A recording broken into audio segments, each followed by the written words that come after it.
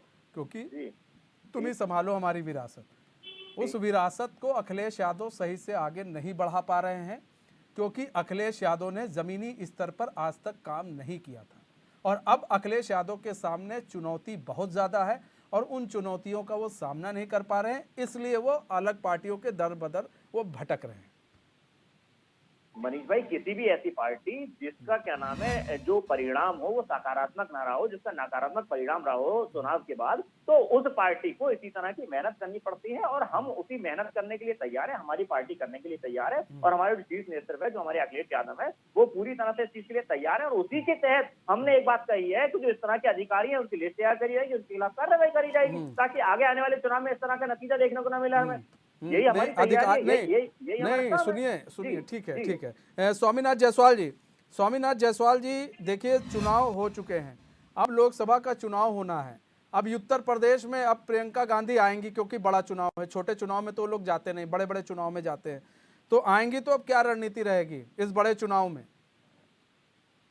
तो भाजपा के प्रवक्ता गुप्ता जी सबको सजा भी सुना दिए, और इनके जो रिश्तेदार लोग हैं, जैसे अमित शाह कड़ी पार थे, बहुत बड़े महान आत्मा नहीं है थे कि बहुत बड़े परमात्मा निकल के आ गए और बैठ गए गद्दी पे। उनके साथ भी पॉलिटिकल केस है, और FIR कोई सोनिया गांधी और राहुल गांधी कोई लूट के केस में नहीं, जमानत में लूट के उनके पर चार्जेस लगाए हुए और भाग गए देश छोड़ के। जिस तरह से देश लोग पैसा लेके भगाया गया है चंदा खा के, और भारतीय जनता पार्टी कहां से कहां पहुंच गई, 40% भ्रष्टाचार के ऊपर ही तो चुनाव कर्नाटका में हम लोग लड़े, और उस हम लोग चर्चा भ्रष्टाचार का जनता उसका सबक सिखाई, 136 सीट और 64 पे भाजपा आ गई। और ये चले हैं सर्टिफिकेट बांटे ईमानदारी का, जो फिर जैसे बताया हमारे सपा के भाई ब्रिजभूषण, कोई इनका रिश्तेदार लगते हैं कि क्यों नहीं अरेस्ट हुए आज तक। मनीष सिसोदिया पर कोई केस हुआ है तो आरोप सिद्ध नहीं, कोई गवाह नहीं है, यहाँ तो 7 गवाह है, उसके बाद अरेस्ट क्यों नहीं होता है? क्योंकि सत्ता का वो खेल खेल रहा है, सत्ता के गलियारे में बैठा है, सत्ता का सपोर्ट है, सब PHQ में मीटिंग होता है, उसके पक्के FIR होता है, तो पूरा पुलिस महकमा दिल्ली में बैठती है उसके लिए। आम आदमी हमारे आप पर अगर फास्को में केस हो जाता, 1 मिनट में उठा के पुलिस ले जाके अंदर कर देती, चाहे हम राष्ट्रपति दूसरे पार्टी के सांसद रहते तो ब्रिजभूषण सिंह को उठा के बंद करके क्यों नहीं जांच किया गया? अजय कुमार टेनी का बेटा गाड़ी चढ़ा देता है किसानों को उत्तर प्रदेश में, मुंह चढ़ के निकलता है, आज तक अजय कुमार टेनी इस्तीफा नहीं दिए। अगर वो दूसरा पार्टी का रहता तो अब तक कितना बार इस्तीफा मांग कर, अब क्या क्या कहते आप लोग, पूरे भाजपा के लोग कुंबा बना लेते। वही सेंगर विधायक जैसा भाजपा की बेटी बचाओ बेटियों का अपमान होता है ना, बेटी बचाओ बेटी पढ़ाओ चलते हैं, वहाँ बेटी पढ़ाओ निकल जाता है, और सेंगर जैसा विधायक रेपिस्ट होता है, जला देता है गरीब बेटी को।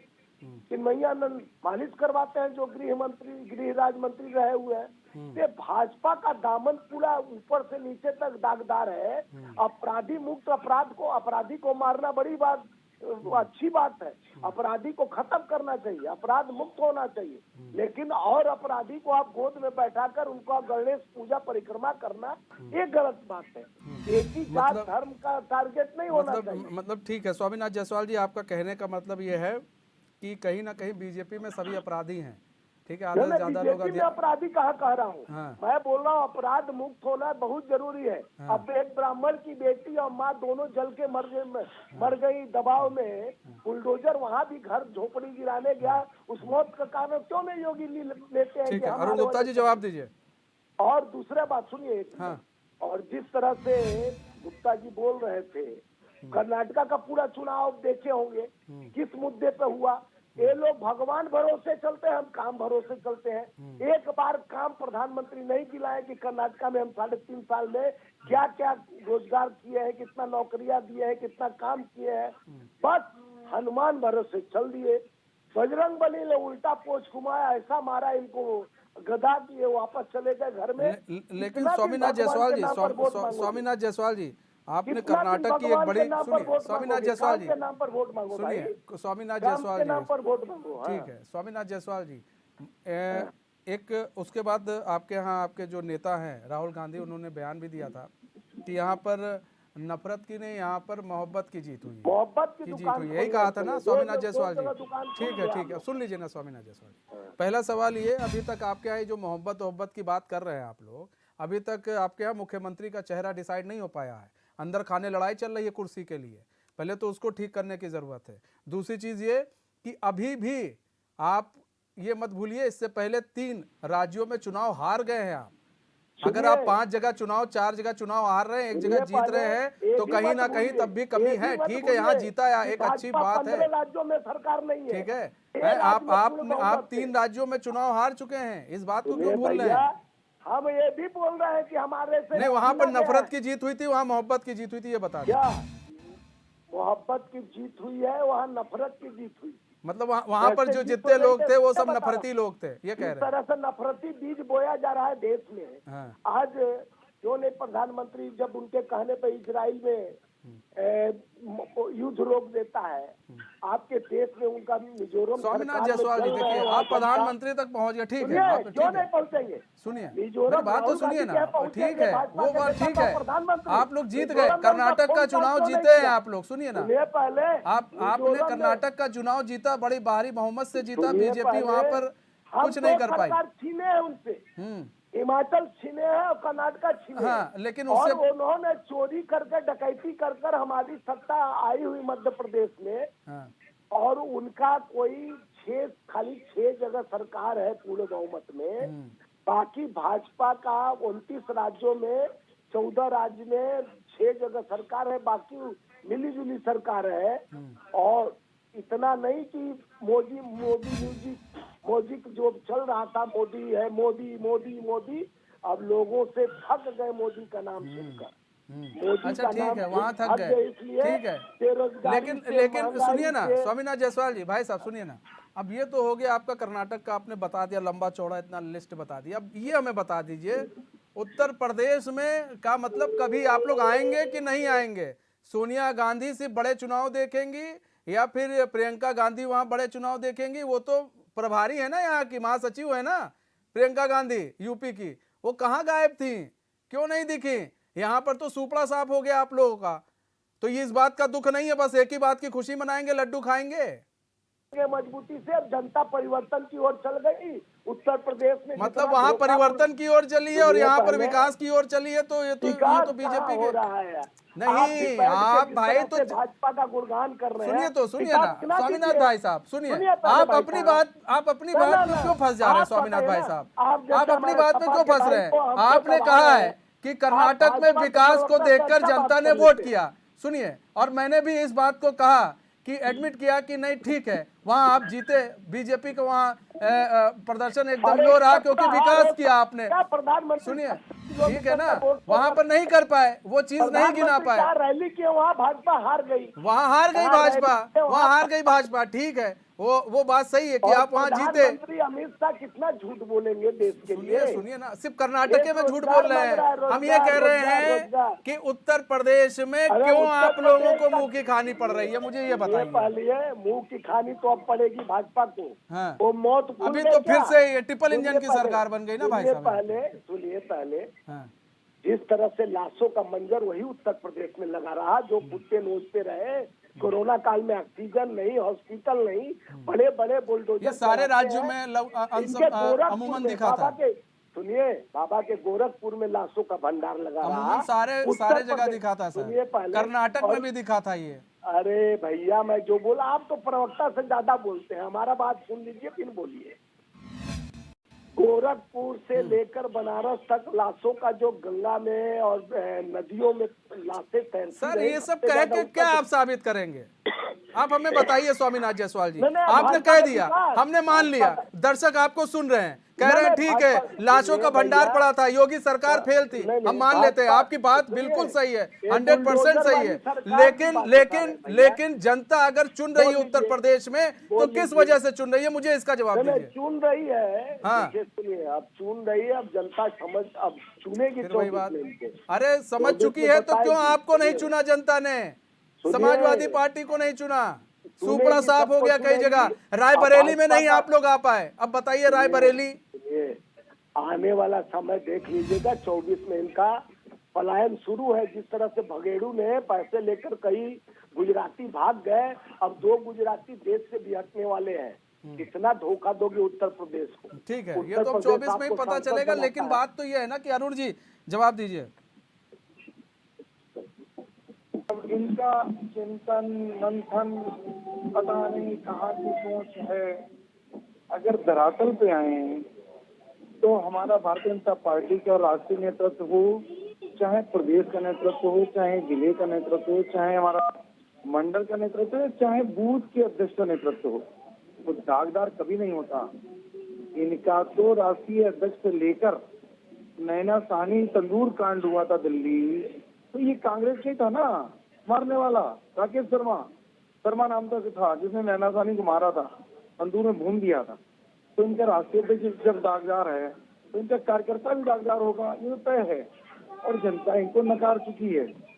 अगर इनसे पूछिए, 4 महीने पहले चुनाव होते हैं आसाम में, मेघालय में, त्रिपुरा में, नागालैंड में, मिजोरम में, भारतीय जनता पार्टी के नेतृत्व में, एनडीए के नेतृत्व में सरकार बनती है। और इनकी अगर एक अभी ये जिक्र कर रहे थे कर्नाटका की, तो इन्होंने वहां कौन अच्छा काम कर दिया तो इनकी बल्ले बल्ले हो गई। ये तो जेडीएस के साथ मिलकर चुनाव लड़ रहे थे अंदर खाने, जो श्रीमान एचडी देवगौड़ा की पार्टी है उसके साथ चुनाव मिलकर लड़ रहे थे, तो उनका वोट इनकी तरफ डाइवर्ट हो गया, वो जीत गए। जैसे इन्होंने कोई बहुत ज्यादा वो किया हो, आंदोलन किया हो जनता के लिए, जनता के हित में कोई काम लेकिन किया हो, अरुण भाई जीत तो कर्नाटका में, जीत होती है, जैसे इनको उत्तर बीजेपी प्रदेश में मिली आप हो। लोग को जीत मिली, ये तो वैसे तो जीत कांग्रेस इनको भी के मिली, लोगों, जीत सपा तो के जीत है लोगों, ना अरुण बसपा भाई। के लोगों। अभी देखिए चुनाव आने दीजिए। नहीं तो अरुण भाई ये देखिए सारे के ऐसा है, सारे- कर्नाटक में अगर सारे आप के हारे सारे हैं, सुनिए गुनवा मेरी इकट्ठा बात हो को, एक जाएगा। मिनट अरुण भाई मेरी और बात सुन एक- लीजिए ना। अगर आप कर्नाटक में चुनाव हारे हैं तो कमी तो रही होगी, बिना कमी के तो आप हारे नहीं हैं। नहीं, हम उसको स्वीकारते हैं। हाँ। और वो कमी कहाँ रह गई? हम 24 आते आते सुधारते हुए वहाँ की 28 सीटों में जो सीटें हैं उनमें हम 25 से 26 सीटें जीत कर एक बार फिर इतिहास रचेंगे। 2024 में माननीय मोदी जी के नेतृत्व में, माननीय अमित शाह जी के नेतृत्व में, माननीय नड्डा जी के नेतृत्व में एक बार फिर कमल का फूल खिलाकर। लेकिन कैसे जीतेंगे अरुण गुप्ता जी? देखिए सुनिए, अभी आपने विधानसभा चुनाव हारा है, ठीक है, और जो कांग्रेस है, अगर एक बात कर रहे हैं कर्नाटक की, वहां पर कांग्रेस भी अब पीछे तो हटने वाली नहीं है, और अभी वो भी 2-3 अभी वो भी काम कर देगी भाई जनता के लिए, तो और भी बल्ले बल्ले हो जाएगा। पिछड़ा वर्ग जो है आपके पास इतना है नहीं, तो आप किस बेसिस पर सोच रहे हैं कि नहीं जी हम वहां पर लोकसभा चुनाव जीत सकते हैं? क्योंकि उत्तर प्रदेश के बल पर तो आप नहीं कह सकते ना। भारतीय जनता पार्टी कभी भी अगड़ों और पिछड़ों की लड़ाई बात नहीं करती है, मतलब वोटों को लेकर। वैसे तो अगड़ों पिछड़ों के मतलब इंकार जो भी काम करती है वो करती है, लेकिन वोटों की राजनीति को लेकर अगले और पिछड़े की बात कभी नहीं करती। अगर अगले पिछड़े की बात करती है तो कांग्रेस करती है, समाजवादी पार्टी करती है, बहुजन समाजवादी पार्टी करती है। तो मंडल आयोग लागू करने का काम किसने किया? लेकिन अरुण गुप्ता जी एक चीज आप मानेंगे ना कि योगी आदित्यनाथ ने कहीं ना कहीं अमित शाह और कहीं ना कहीं नरेंद्र मोदी को फेल कर दिया। जिस तरह से अकेले दम पर उन्होंने उत्तर प्रदेश में चुनाव लड़ा, विधानसभा चुनाव भी उन्होंने लड़ा था अपने दम पर, और ये आपका निकाय चुनाव भी लड़ा जिस दम पर और जीत हासिल की है, वो कहीं ना कहीं ये साबित करता है कि अगर नेतृत्व की बात करें तो इनके नेतृत्व से सही निकला सीएम योगी का नेतृत्व, और उन्होंने दिखा दिया कि मैं अकेले दम पर कुछ भी कर सकता हूं। कर्नाटक चुनाव में पूरा लग गया, वहां पर सीएम योगी भी गए थे, ऐसा नहीं है, लेकिन 1-2 उन्होंने रैली की। कितना प्रभाव रहा होगा नहीं रहा होगा एक अलग बात है, लेकिन जिस तरह से उन्होंने उत्तर प्रदेश में दिखाया, उस तरह से आपके बीजेपी के जो कैंडिडेट थे वहाँ के प्रत्याशी से कर्नाटक में, और भी जो लोग थे वो लोग वो चीज़ नहीं दिखा पाए जो जितना दमखम दिखना चाहिए। वहाँ का नेतृत्व तो आपका कमज़ोर रहा है वहाँ पर, इसलिए सोचिए 104 से आप सीधे 66 सीट पर आकर रुक गए हैं। तो कांग्रेस ने कुछ ना कुछ किया है वहाँ पर। नहीं, कांग्रेस ने कुछ नहीं किया। हमने क्या कहा? जनता दल सेकुलर ये कांग्रेस की भी पार्टी के तौर पर टीम काम कर रही थी, उन्होंने सारा का सारा अपना वोट डाइवर्ट कर दिया कांग्रेस की तरफ। और भारतीय जनता पार्टी इसलिए पीछे हो गई। हमारी काम में कोई कमी नहीं थी, हमारे मुख्यमंत्री में कोई कमी नहीं थी, हमारा चिंतन में कमी कहीं नहीं थी।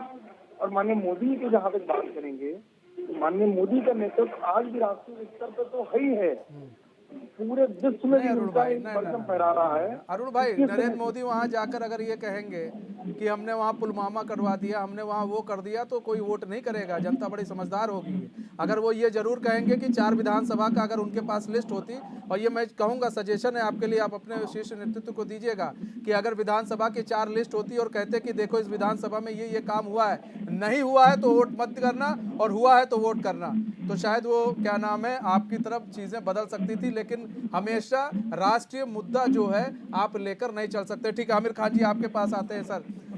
2024 का लोकसभा चुनाव है, दर बदर तो भटक ही रहे हैं। अखिलेश यादव, अमित आपका नीतीश कुमार से उनका हो ही गया है कि पक्का हो गया है।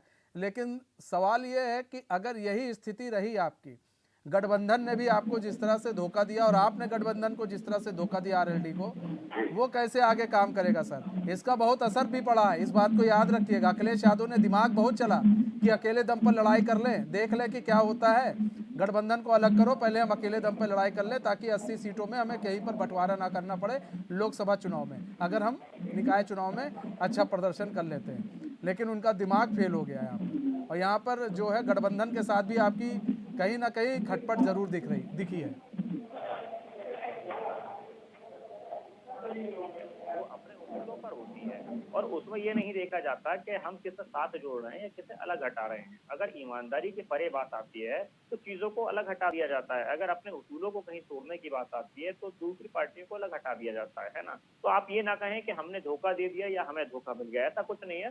विचारधारा मैच नहीं करी उस वक्त हमने अलग हटा दिया। विचारधारा जब वो हमारी विचारधारा की तरह सोचने लगेंगे वो हमारे साथ हो जाएंगे, है ना। तो हमें इस बात से कोई इस बात का अफसोस या पछतावा नहीं है, बल्कि हमारी ये रणनीति थी, हमने उन्हें अलग किया, इससे कोई फर्क नहीं पड़ता। और बात रही आगे चुनाव के लिए, तो आगे चुनाव की तैयारी हो रही है। और जो एक बात फिर जिस बात से हमने शुरुआत में बात करी थी कि जिन अधिकारियों की लिस्ट तैयार हो रही है, ये सारी चीजें हमारे कमेटी के द्वारा, हमारी मीटिंग के द्वारा जो निर्णय लिया गया है, हम इस पर काम करेंगे ताकि आगे आने वाले चुनाव में कोई भी जो राजनीति, जो सत्ताधारी पार्टी है, उसका दबाव न बन सके, ताकि अधिकारी अपने अधिकारी के जो अधिकार हैं उनका कायदे से इस्तेमाल कैसे करें, करेंगे? ना कि फिर वही बात कह रहे किसी हैं आप। सत्ता के दबाव में काम करें। आप एक चीज बताइए, क्या कर लेंगे आप?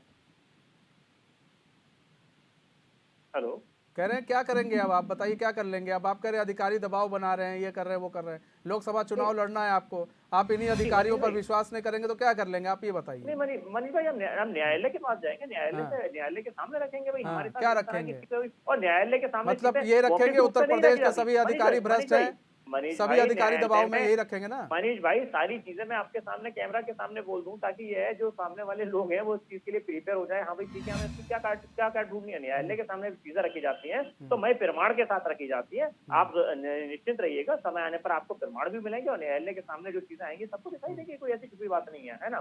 और अगर अखिलेश यादव जी इस बात को कह रहे हैं तो कोई ऐसा ही नहीं है हवा में उन्होंने ये बात कह दी और बस नहीं ठीक है भाई इस बात से चुनाव जीतने के लिए कह रहे हैं। इस बात से कोई चुनाव तो नहीं जीत पाएंगे ना। ये चुनाव जीतने के लिए हमें दूसरे काम कर रहे हैं, लेकिन चुनाव की पृष्ठभूमि जो खराब करी गई है कुछ लोगों के द्वारा, उन्हें सबक सिखाना और उन्हें ये दिखाना कि तुम्हें सत्ता के दबाव में चलिए वो भी देख लेंगे आमिर भाई, आप किन किन अधिकारियों को सबक सिखाते हैं और कितने आपके पास सबूत है, वो तो आने वाला वक्त ही बताएगा। बहुत बहुत धन्यवाद सभी मेहमानों का हमारे साथ जुड़ने के लिए और अपना बहुमूल्य समय देने के लिए। तो शतरंज में फिलहाल इतना ही, अब मुझे दीजिए इजाजत। तो खबरों के साथ बने रहने के लिए देखते रहिए चैनल न्यूज़। नमस्कार।